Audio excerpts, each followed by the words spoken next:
Welcome to the latest episode of Close Readings. This series we have called The Long and Short, because in it we're looking at a selection of modern long poems interwoven with some short stories. Modern meaning, in this case, from about the mid-19th century onwards. And as always, our conversation will be informed by the immense archive of essays and reviews that make up the back catalogue of the London Review of Books. My name is Seamus Perry. I teach English at Balliol College in Oxford, and I'm talking to Mark Ford, poet, critic, and Professor of English Literature at University College London. And today's subject is the short stories of James Joyce, which are collected in a famous volume called Dubliners, first published in 1914, but mostly written, in fact all written, sometime before that, Mark. Yes, they have a sort of interesting sort of genesis in that Joyce received a letter in 1904 from George Russell, also known as A.E. Russell was a friend of Yeats's, and he edited a thing called The Irish Homestead, a magazine. And he wrote to Joyce asking if he might be able to supply a story for their kind of weekly story. And he wanted something that would be simple, rural, live-making, pathos. These are all the question marks behind, not to shock the reader.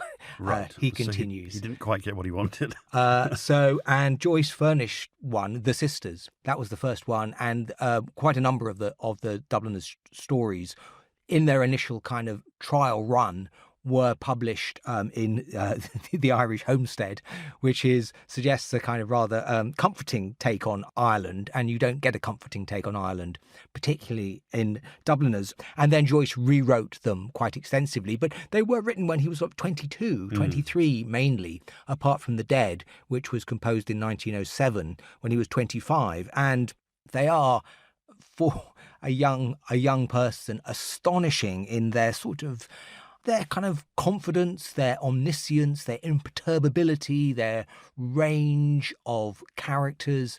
But they have this tortuous publishing history, so they didn't actually come out properly till 1914.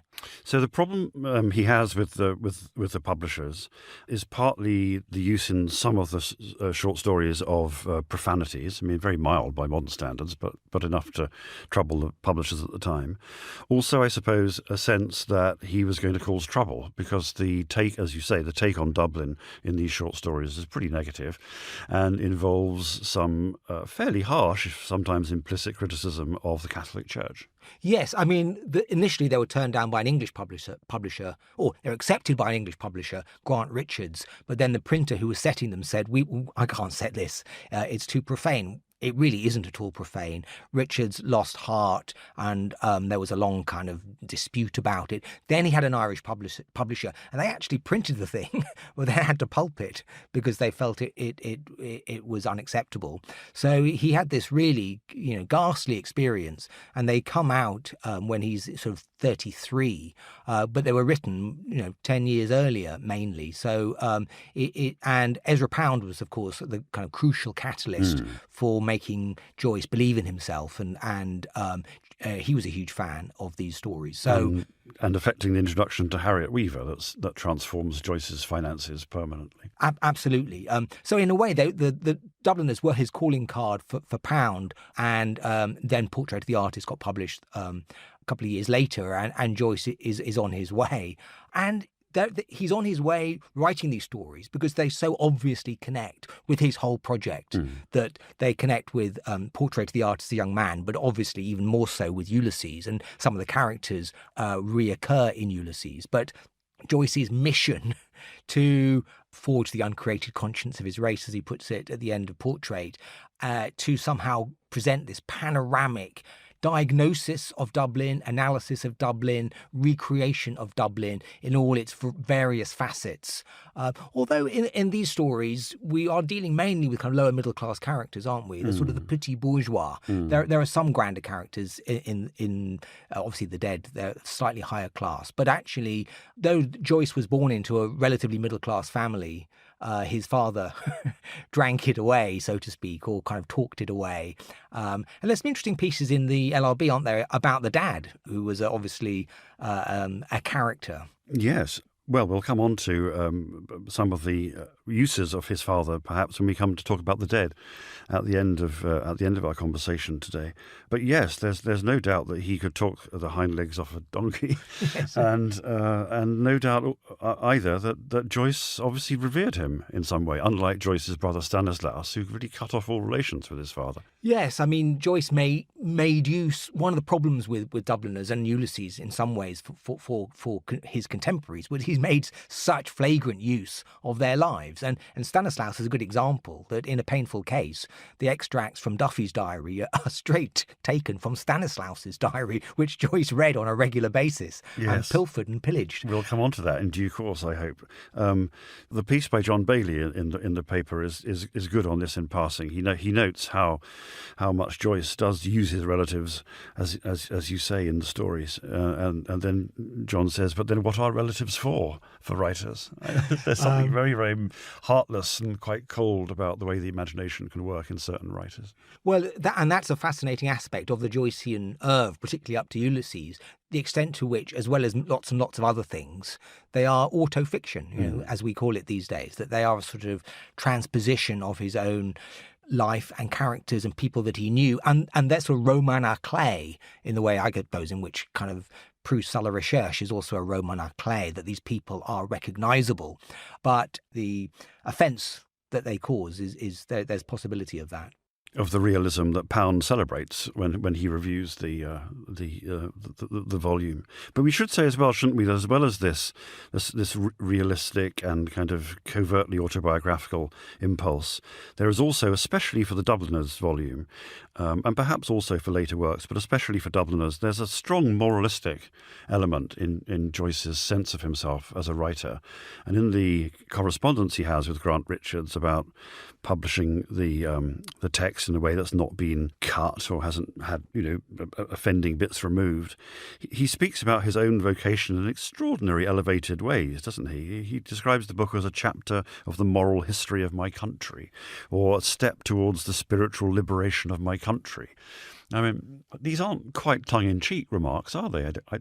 I don't read them that way myself. Well, no, but I mean, he thought of becoming a priest, and he turned into the high priest of a different kind, and he took it. His vocation was one which allowed him this kind of prophetic stance in relation to his country. And the thing about Joyce, like other great writers such as Shakespeare, is that he's sort of everything. He's a prophet. He's a satirist. He's a kind of he offers a diagnosis of his country. He's a realist.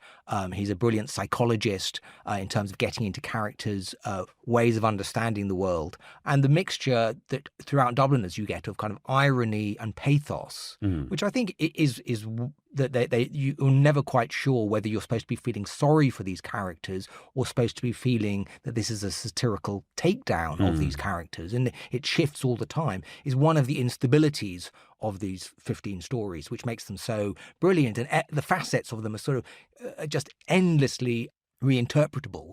And if you follow Joyce scholarship, you'll realize, that there's acres of stuff on Joyce and post-colonial theory and that kind of thing, that you can approach these stories from so many great different angles. And that, I think, is an element or a symptom of their greatness or their canonicity, that they can be read in so many different ways. Yes, that mixture, as you put it there, of affectionate sympathy, but simultaneously corrosive criticism, that is something that goes on to define later works of Joyce as well, isn't it? And so the figure of Stephen, which is the fictionalized version of Joyce himself in Portrait of the Artist, can be read in radically different ways, can't it? It can be Stephen is genuinely a heroic artistic figure, or it can be that there's a kind of criticism of Stephen going on for being so self-absorbed and up himself. And the same thing you can see in Ulysses, I think. For some people read Ulysses at the time as this sort of searing indictment of the moral folly of contemporary Dublin, but I'd have thought most people now would read it as a celebration of Dublin and its vitality and its just sheer kind of effervescence and funniness. Very funny. I think that's the point about Joyce.